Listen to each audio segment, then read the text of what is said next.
Hello and welcome to a Tabletop Ramblings tournament review.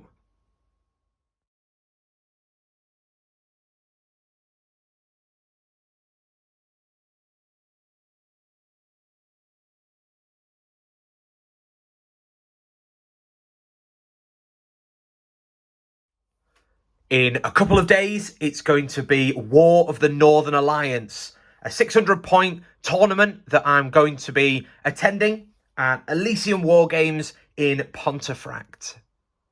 This is the list that I'm going to be taking with me. It's Mordor and the Spider Queen. So the leader is the Witch King on Fellbeast. He's got his shiny hat of power, the Morgul crown.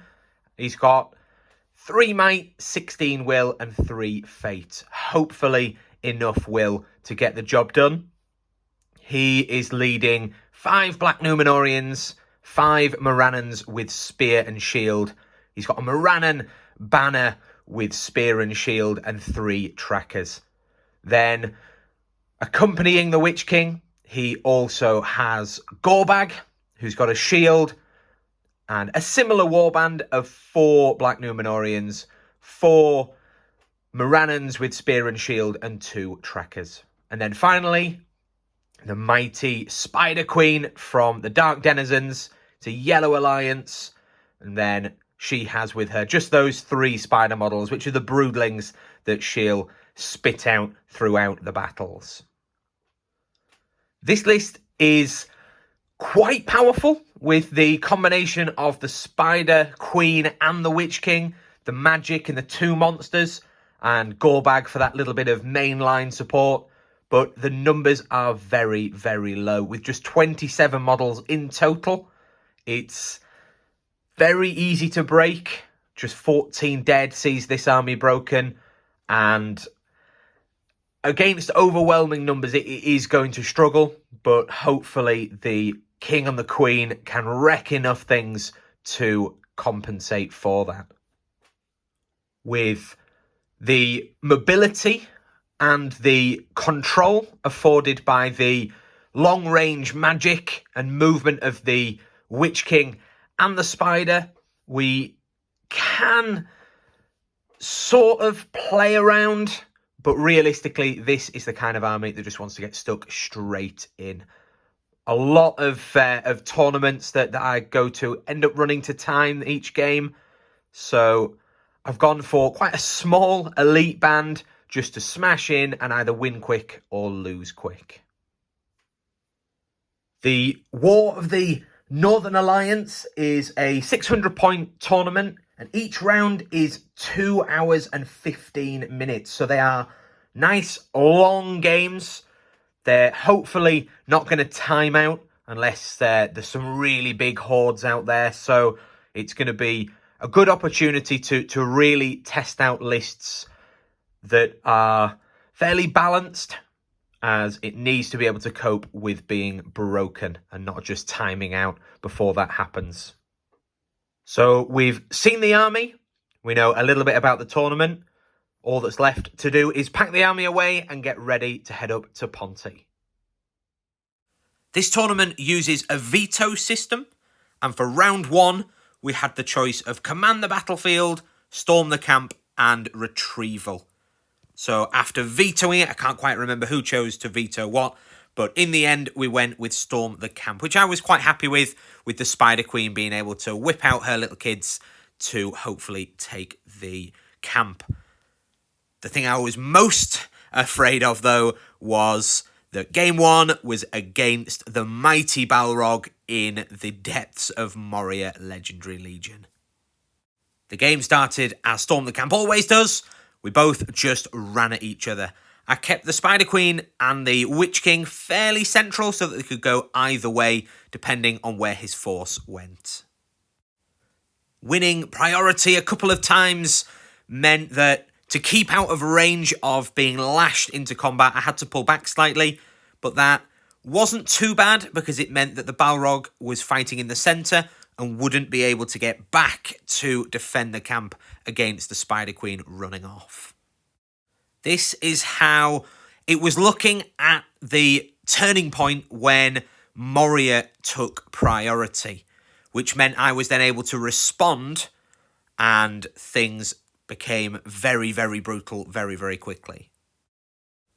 The Balrog and all of the goblins launched forward, which was the best thing he could do, but he left a slight gap for the Spider Queen on the left to be able to set up a perfect heroic move, hurl. In fact, no, she might not have even hurled. She might not have gambled. But either way, her heroic move allowed her to catapult round the back, and she was able to go in and kill the shaman, who was one of the might carriers in this list, and took away that scary shatter. And then the Witch King was also able to go in on the other flank. He did hurl down the line and killed a good few, and it allowed him to fly over and kill the captain, which meant that now the goblins had no might, because as powerful as the Balrog is, he has no might, which definitely gave me a big advantage. Following that, I was able to gain quite a bit of control, mainly because I won the next 6 priority rolls, which was ridiculously unfair for Moria, but it meant that without any might, he was unable to dictate the flow, and I was able to crush the goblins. I had the Spider Queen fart out her kids. She took the camp, and the Witch King also went into the camp, as I was close to breaking at the end, although ultimately was able to quarter the Moria force, and I was just not quite broken to end the game. It was quite a low-scoring win. I got the 6 for the camp, but with the special rule from the Legendary Legion, I was unable to get break points because the Balrog was still completely untouched and unharmed. Even with a late-game hurl into him in the very last turn to try and do a cheeky wound, it still didn't happen. So the Balrog meant that the Moria force was unbroken, so I got no VPs for that. And, of course, no leader wound or leader kill for me either. But still, a 6-0 victory, I'll take that any day. Aside from that, slight hiccup letting his might carriers get sniped out. My opponent played this as well as he possibly could have, and it was very, very close. A couple more turns and the Balrog would have smashed his way through and got into my camp. We had a chat afterwards. His better play might have been to allow me to take his camp. If he took mine and broke me, he would have won, and the very worst he would have got was a draw. But he was a fairly new player, and took it as a learning experience for future games.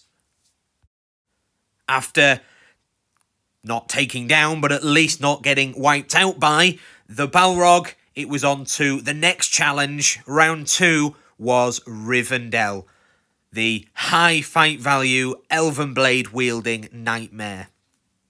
The pool was Lords of Battle, Clash by Moonlight, and Destroy the Supplies. I won the roll-off to veto first, so I vetoed Lords of Battle, and not wanting to do Destroy the Supplies with my Spider Queen and my Flyers being able to take those fairly easily, he opted for Clash by Moonlight. With a lot of powerful bows, this was quite scary. You can see on the screen about turn 1, 2 maybe, I've advanced, keeping it fairly central. His formation was to put his archers' big block on the right with all his infantry, barring a few spearmen. Then he had his knights, who also have bows, a restor and some infantry on the left. This was absolutely perfect for me, because it meant as I went forward and drew his archers in, his archers only moved half, expecting me to come into range. I denied the flank and avoided them. So for 3 turns, he was moving half and I was just backing away. I had some archers who moved back slightly, who kept just being in range of his front line, firing on them, being out of range of his archers, and even though there were only 2 or 3 of them, stopped him from wanting to push too much. That meant for 2 or 3 turns, I had nearly my entire force engaging half of his. The whole scenario was about killing heroes. Both his leader, Elrond, and his backup hero, Arrestor, were on that flank. Elrond got surrounded, trapped against a wall by Gorbag and at least 7 or 8 guys. It took him 3 turns to die, but die he did. Luck was also not on his side. With 5 dice with a banner reroll and Lord of the West, Elrond couldn't get higher than a 4, which really didn't help him. And Arrestor survived a surprisingly long time, despite being kicked around by the Spider Queen and by the Witch King. But eventually they both succumbed to Claw and Fang and Magic and Blade, and they were killed. This is the last image that I've got of the battle. My tracker's still shooting away.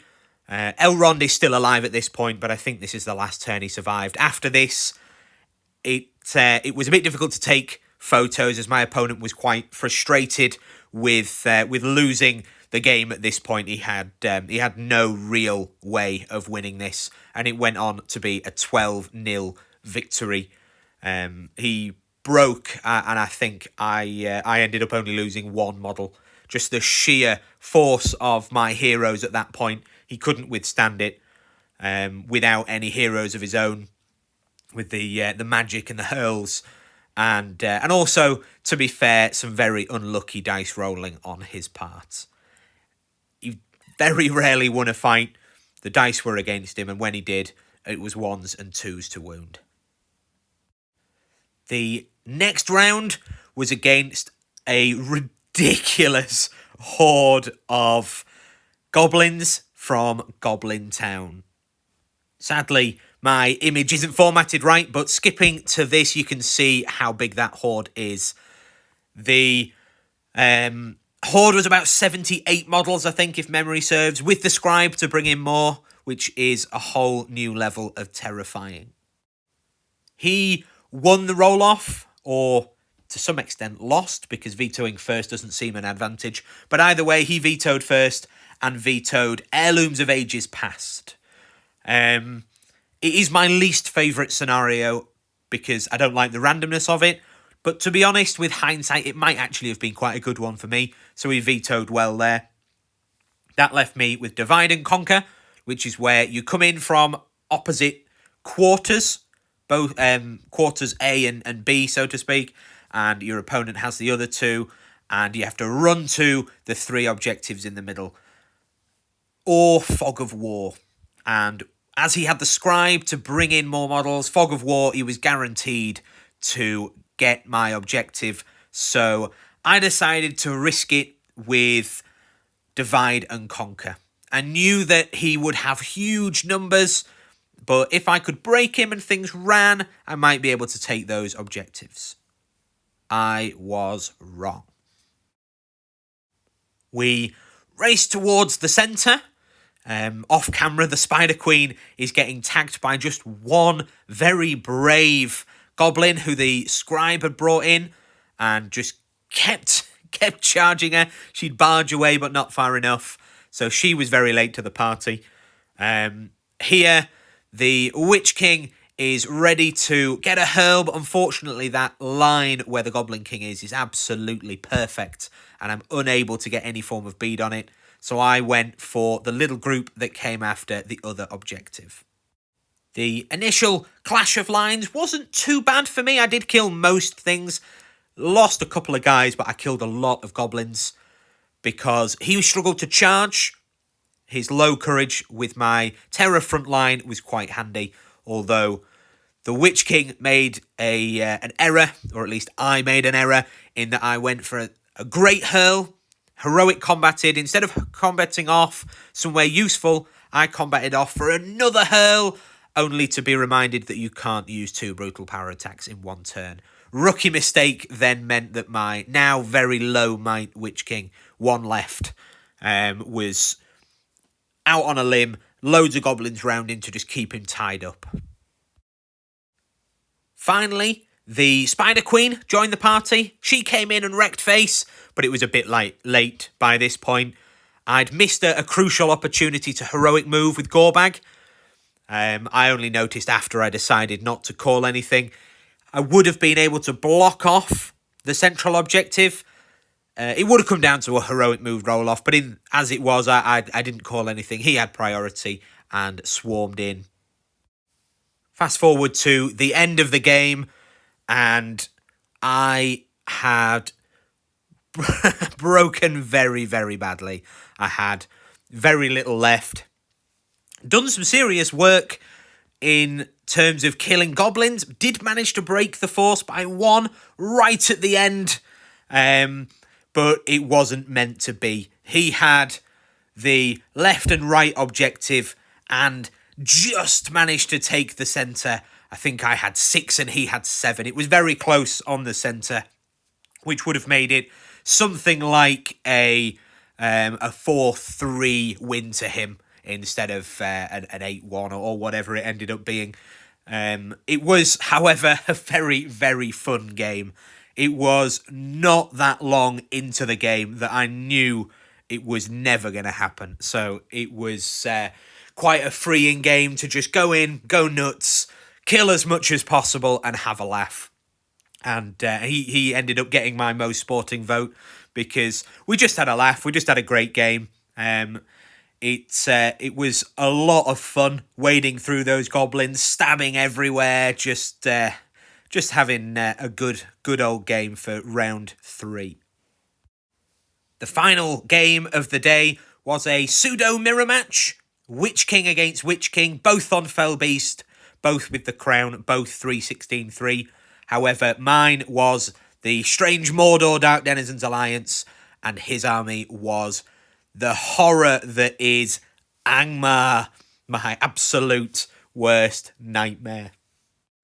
Fortunately, my opponent agreed with me that shades are horrible and didn't have a shade, although he did have 2 Barrow-wites.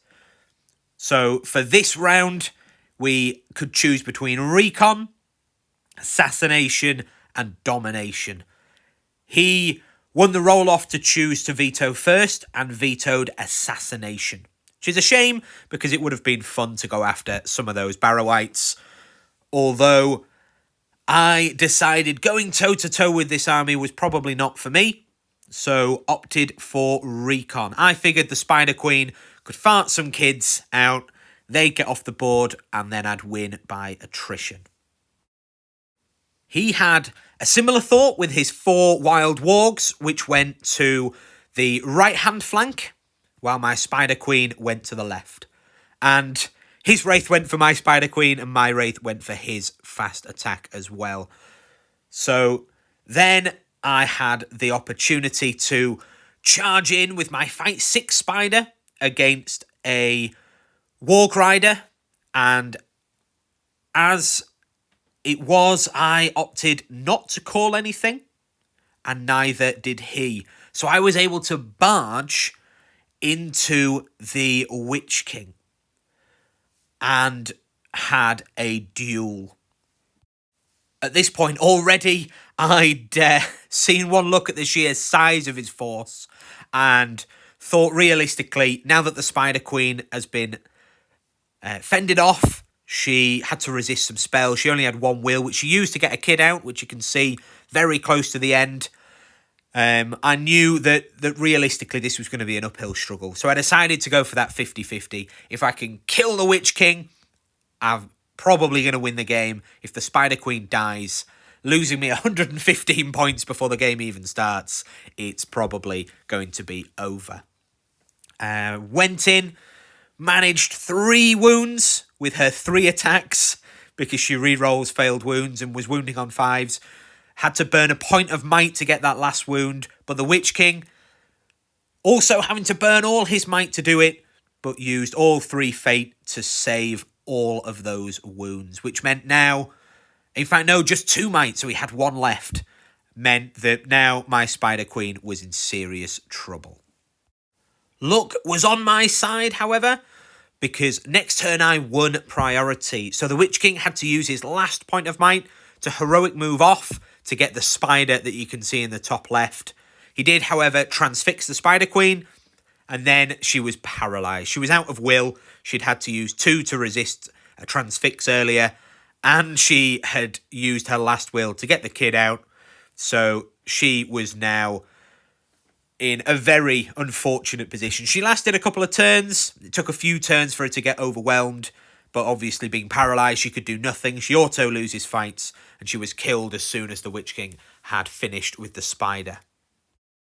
Fortunately, the time it took him to deal with that spider and then come back for the queen meant that Gorbag and friends managed to run up and hold this wall, which, amazingly, they managed to hold for the next probably hour of the game. It was an amazing feat of luck. The combination of the terror and the wall meant that he really struggled to break through, and as well, Gorbag having 3 points of might meant every time I lost priority, I was able to call an uncontested heroic move because the Witch King on Angmar's side was out of might, and I, with a lot of very high courage rolls, kept charging the Witch King, keeping him from casting, keeping him from doing anything. The Barrowites moved off to tackle my Witch King, who I've not really got any photos of in this battle, because fairly quickly he ran off the board edge because he got abused down to about 2 will and had to fly off. A turning point in this game came when the roof of the building was taken off, and I realised there was a door on both sides and orcs flooded through. This was horrifying. Fortunately, I won priority and was able to get the spearman that's currently in this photo supporting that Black Numenorian. He managed to run to defend that doorway, and he successfully held that for at least 4 or 5 turns, just stopping their advance. Finally, however, my luck ran out, and as you can see here, Angmar are pouring through. They next turn managed to slaughter the guys holding the wall as the Witch King was finally free to move, and they came flooding towards the board edge. However, the game ran to time just before he could get off. He needed just 2 more turns to get some models off. And while this had been happening, all my photos have been focusing on the left, where I was fighting for my life. On the right-hand side, I had managed to run off 4 guys and the Witch King for a total of 5, which meant even when in the last turn his Witch King flew off my board edge, I still had 3 times as many models off the board, which gave me a win.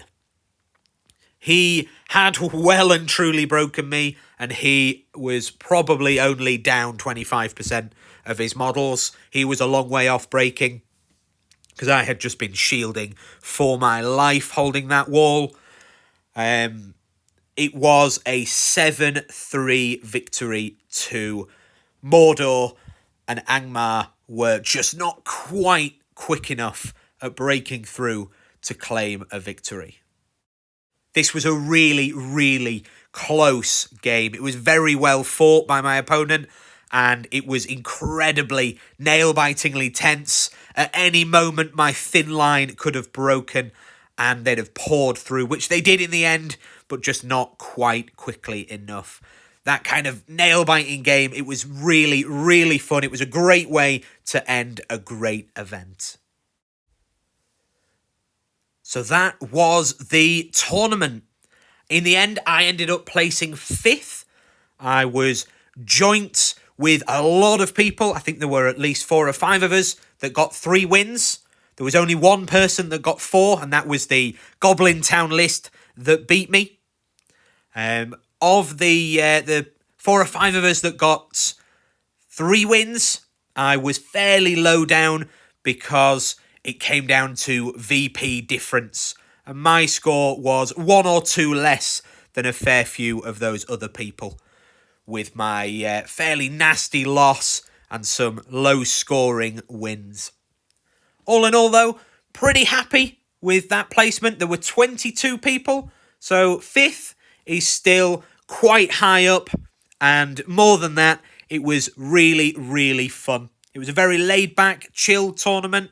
It was a really, really good venue. I'll definitely be back there, and it's well worth checking out.